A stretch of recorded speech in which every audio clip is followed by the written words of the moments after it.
Hello friends, राजहंस classes में आप सभी का स्वागत है। आज हम चर्चा करेंगे प्रतिहारों की, भीनमाल, अवंती व कन्नौज के प्रतिहारों की। ठीक है फिर मित्रों, तो भीनमाल शाखा का संस्थापक, भीनमाल शाखा का संस्थापक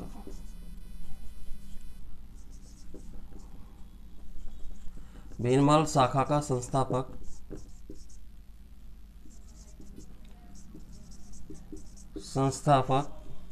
नागभट्ट प्रथम को माना जाता है। किसको माना जाता है मित्रों? नागभट्ट प्रथम को माना जाता है। ठीक है, किसको माना जाता है? नागभट्ट प्रथम को माना जाता है इस शाखा का संस्थापक। इस शाखा को रघुवंशी प्रतिहार शाखा भी कहते हैं। ये जो शाखा रही है, भीनमाल शाखा जो रही है, इस शाखा को या इस शाखा के जो प्रतिहार थे, इनको रघुवंश प्रतिहार शाखा का भी माना गया है। प्रतिहार शाखा भी माना गया है। ठीक है, यानी इस शाखा को रघुवंश प्रतिहार शाखा का नाम दिया गया है। ठीक है, तो अब हम देखेंगे कि इस शाखा में कौन कौन शासक हुए हैं और क्या क्या उनका काल रहा है। ठीक है फ्रेंड्स, तो सबसे पहले हम देखते हैं, क्योंकि नागभट्ट प्रथम को इस शाखा का संस्थापक माना जाता है, तो नागभट्ट प्रथम। ठीक है, नागभट्ट प्रथम, और इसका शासनकाल रहा है 730 से 760 ईस्वी। 730 से 760 ईस्वी माना गया है। ठीक है, नागभट्ट प्रथम के बाद जो शासक बना वो था कुक या कुक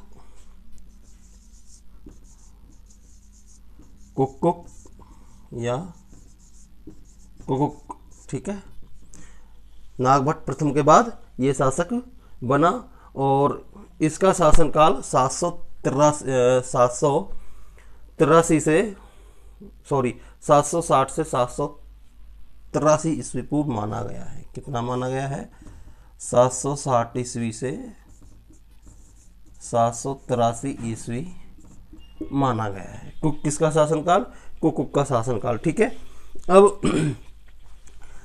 नागभट्ट प्रथम और कुकुक के बीच में एक शासक हुए देवराज। कौन हुए? देवराज। ठीक है, इनको अवंती का शासक माना जाता है। किनको? इनको अवंती का शासक माना जाता है। ठीक है मित्रों, अवंती का शासक माना जाता है देवराज को, जो नागभट्ट के बाद शासक बना। कुकुक के बाद शासक आया वत्सराज का। किसका आया शासन? वत्सराज से इसके शासक बने इस वंश के। ठीक है, वत्सराज। ठीक है, और इनका शासन माना जाता है 785 से 783 ईस्वी से 795 ईस्वी तक। कब तक? 795 ईस्वी तक इनका शासन माना जाता है। ठीक है मित्रों, वत्सराज के बाद जो शासक था वो था नागभट्ट द्वितीय। वो था नागभट्ट द्वितीय। ठीक है, नागभट्ट द्वितीय का शासन रहा है 795 से 833 ईस्वी। कब से कब तक? 795 ईस्वी से 833 ईस्वी तक नागभट्ट द्वितीय का शासन रहा है। ठीक है, तो प्रथम शासक नागभट्ट प्रथम था। उसके बाद कुकुक यानी देवराज जो बना, उसे अवंती का शासक कहा जाता है। ठीक है, इसके बाद वत्सराज, और वत्सराज के बाद नागभट्ट द्वितीय। नागभट्ट द्वितीय ने 795 ईस्वी से 833 ईस्वी तक शासन किया। कब तक किया शासन? 833 ईस्वी तक शासन किया था। किसने? नागभट्ट द्वितीय ने। ठीक है।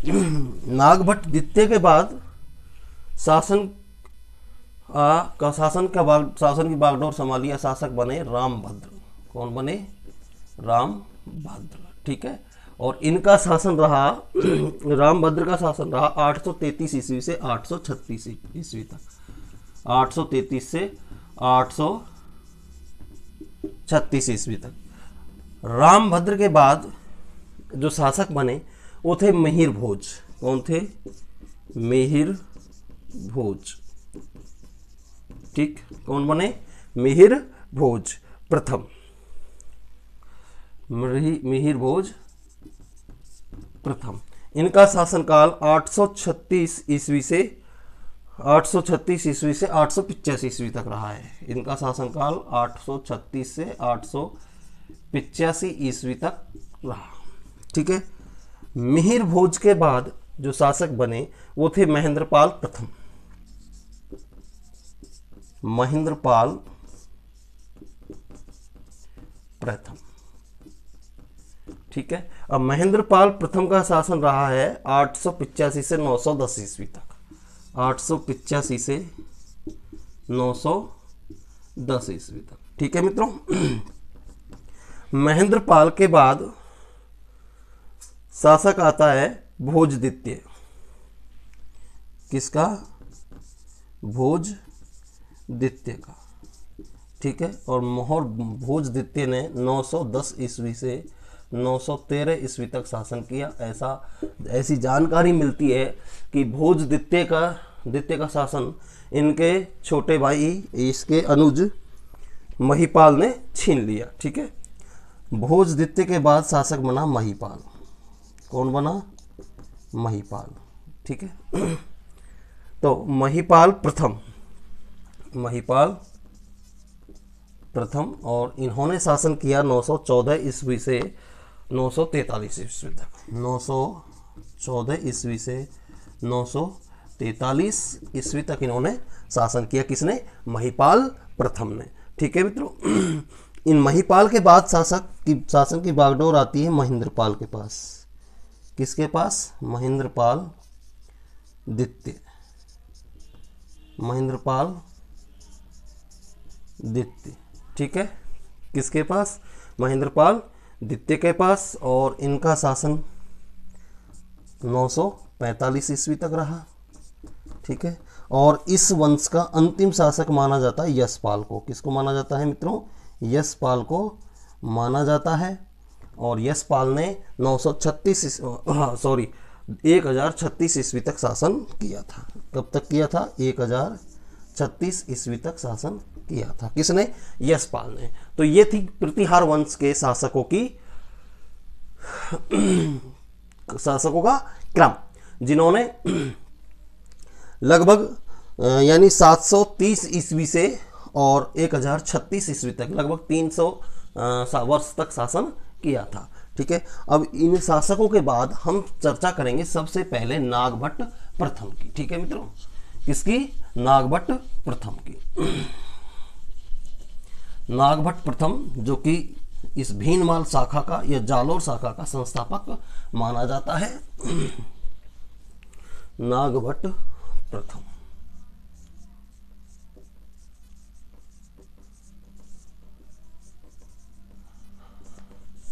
नागभट्ट प्रथम के बारे में हम चर्चा करेंगे। ठीक है।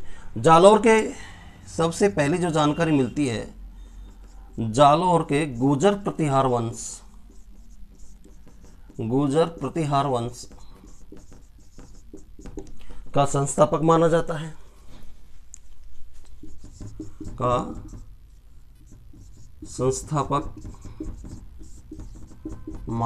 है।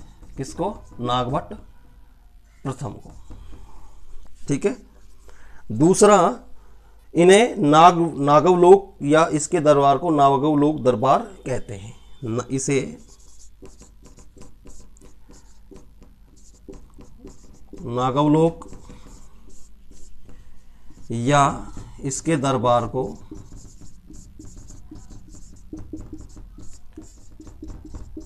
नागवलोक दरबार कहा जाता है। ठीक है।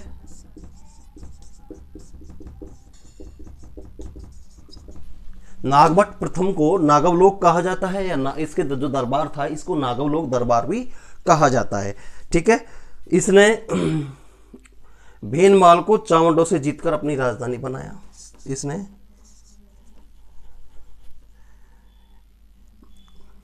नागभट्ट प्रथम ने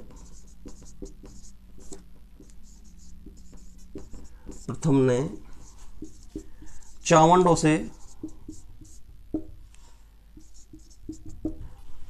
से भीनमाल को जीतकर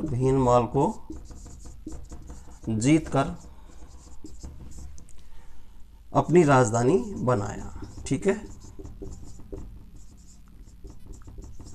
अपनी राजधानी बनाया। तो नागभट्ट प्रथम ने भीनमाल को किनसे जीता? चावंडों से। किनसे जीता? चावंडों से जीता और इसको अपनी राजधानी बनाया। तथा इसके बाद ही इसने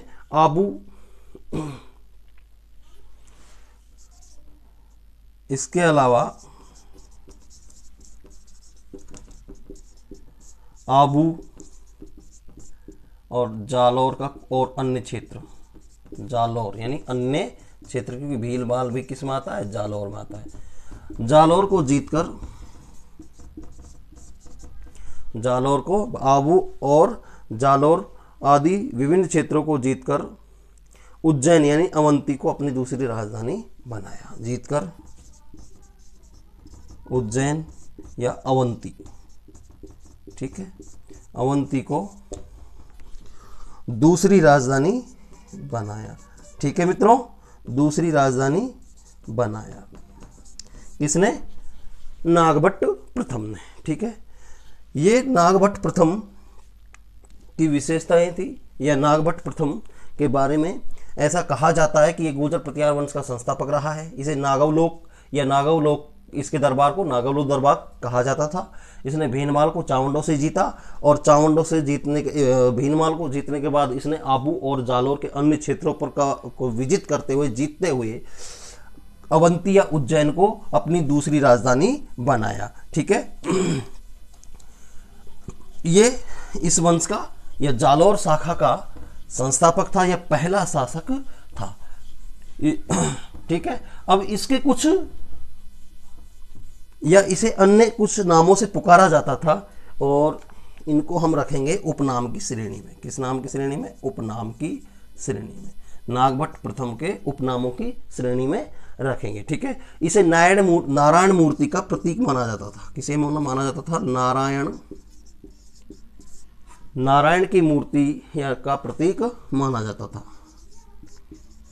नारायण की मूर्ति का प्रतीक माना जाता था। ठीक है मित्रों, माना जाता था। इसके अलावा इसे राम का प्रतिहार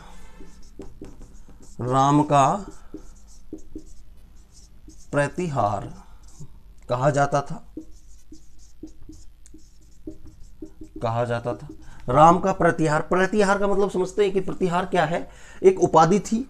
प्रतिहार एक उपाधि थी और गुर्जर प्रतिहार यानी कि गुर्जर एक क्षेत्र विशेष था और प्रतिहार एक उपाधि थी। प्रतिहार का मतलब होता था द्वारपाल। तो इसने अपने आप को या इसको राम का प्रतिहार या राम का द्वारपाल कहा जाता था। ठीक है, इसके अलावा इसे क्षत्रिय ब्राह्मण भी कहा जाता है। क्या कहा जाता है? इसे क्षत्रिय ब्राह्मण भी कहा जाता है।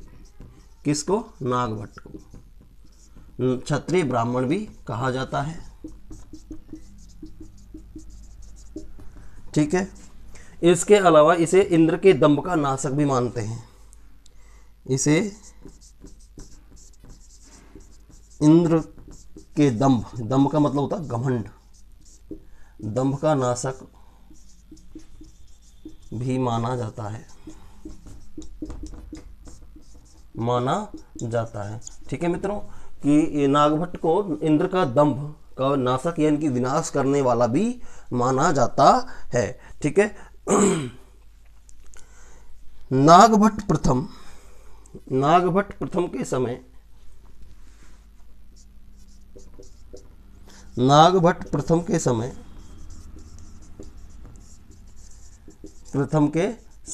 अन्य राजपूत जैसे चौहान, परमार, राठौड़, चंदेल,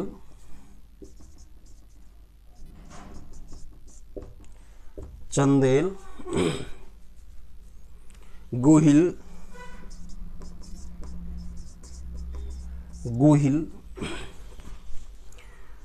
और चालुक्य ये इसके समय में, या राठौड़ जो नागभट्ट प्रथम के समय में सामंत के रूप में कार्य करते थे। ठीक है, यानी नागभट्ट प्रथम एक पराक्रमी शासक था। इसके शासनकाल में जो अन्य राजपूत वंश के शासक जो थे वो क्या थे, सामंत थे। किसके, नागभट्ट प्रथम के क्या माने जाते हैं, वो शासक। अन्य राजपूत शासकों को सामंत की श्रेणी में रखा जाता है। ठीक है मित्रों, इतना ये वीर एक शासक था नागभट्ट प्रथम। ठीक है, ये जानकारी ग्वालियर अभिलेख के अनुसार ग्वालियर अभिलेख के अनुसार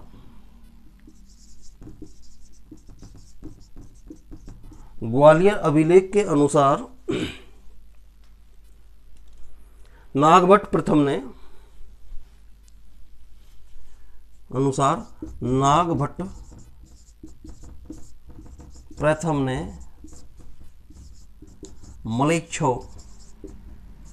मलेच्छों यानी अरबी, जिन्हें अरबी होते थे ये, मलेच्छों की सेना को परास्त किया। किसने, नागभट्ट प्रथम ने परास्त किया।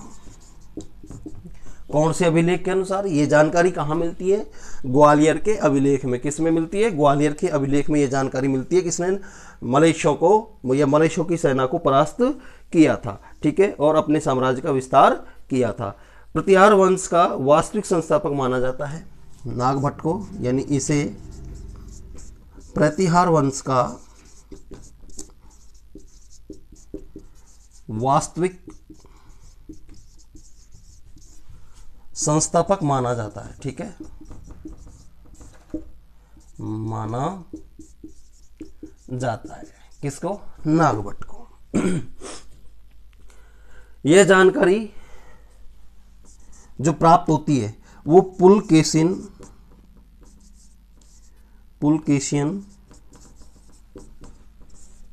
द्वितीय ने एक अभिलेख लिखाया।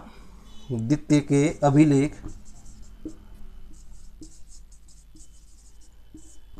पुलकेशिन द्वितीय ने एक अभिलेख लिखाया और उस अभिलेख को ऐहोल अभिलेख कहा जाता है। क्या कहा जाता है, ऐहोल अभिलेख कहा जाता है। अभिलेख से मिलती है, से इसके बारे में, नागभट्ट प्रथम के बारे में जानकारी प्राप्त होती है। ठीक है, प्राप्त होती है। ठीक है मित्रों, इसने राष्ट्रकूट वंश के शासक दंतिदुर्ग को, नागभट्ट प्रथम ने राष्ट्रकूट वंश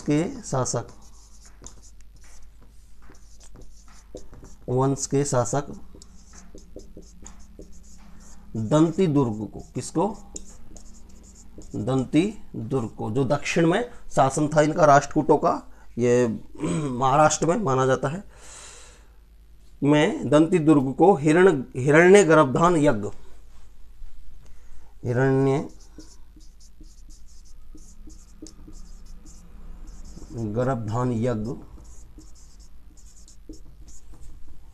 में आमंत्रित किया। ठीक है, ये जो यज्ञ था हिरण्य गर्भधान यज्ञ, ये पुत्र प्राप्ति की अभिलाषा से किया जाता था। किसके लिए किया जाता था ये यज्ञ? पुत्र प्राप्ति की अभिलाषा के लिए किया जाता था, या पुत्र प्राप्ति के लिए ये इस यज्ञ को किया जाता था। तो जो नागभट्ट प्रथम था, इसने दंतीदुर्ग जो राष्ट्रकूट शासक थे, उन राष्ट्रकूट शासक दंतीदुर्ग को इस यज्ञ में आमंत्रित किया या यज्ञ में बुलाया। ठीक है मित्रों, नागभट्ट के शासन काल में, नागभट्ट का जो शासन काल था, इस शासन काल में राष्ट्रकूटों से, इसके पूरे शासन काल में राष्ट्रकूटों से संघर्ष रहा। किससे? राष्ट्रकूटों से। लेकिन फिर भी इसने दंतीदुर्ग को इस यज्ञ में बुलाया। क्या कारण था? इसका कारण क्या था कि इसने दंतीदुर्ग ने अपनी बहन का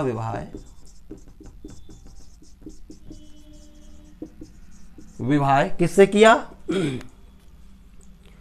बहन का विवाह कुकस्त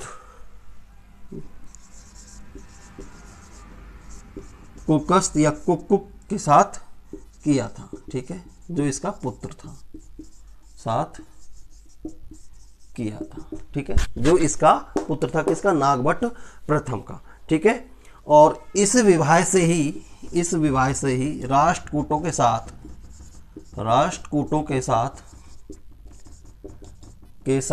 चले आ रहे लंबे संघर्ष का अंत हुआ। ठीक है मित्रों, यानी नागभट्ट प्रथम ने जब प्रतिहार वंश की स्थापना की, तब से लेकर और अंत तक इनका राष्ट्रकूटों के साथ संघर्ष चलता रहा। राष्ट्रकूट शासक में जब दंतीदुर्ग शासक बना राष्ट्रकूटों में, तो राष्ट्रकूट ने इस संघर्ष को विराम देने के लिए या बंद करने के लिए अपनी बहन का विवाह इस नागभट्ट प्रथम के पुत्र कुकस्त के साथ किया, या कुकुक के साथ किया। इसे कहीं कुकस्त या कहीं कुकुक भी कहा गया है। तो इसके साथ किया, और जिससे ये संघर्ष समाप्त हो गया। ठीक है मित्रों, तो ये थी भीनमाल, अवंती और कन्नौज के प्रतिहार और उनके शासकों का क्रम, और उसके बाद जो प्रथम शासक था नागभट्ट, उसके बारे में जानकारी। उम्मीद है ये आपको जरूर पसंद आई होगी, इसलिए इस वीडियो को अधिक से अधिक लाइक करें, शेयर करें और सब्सक्राइब करें।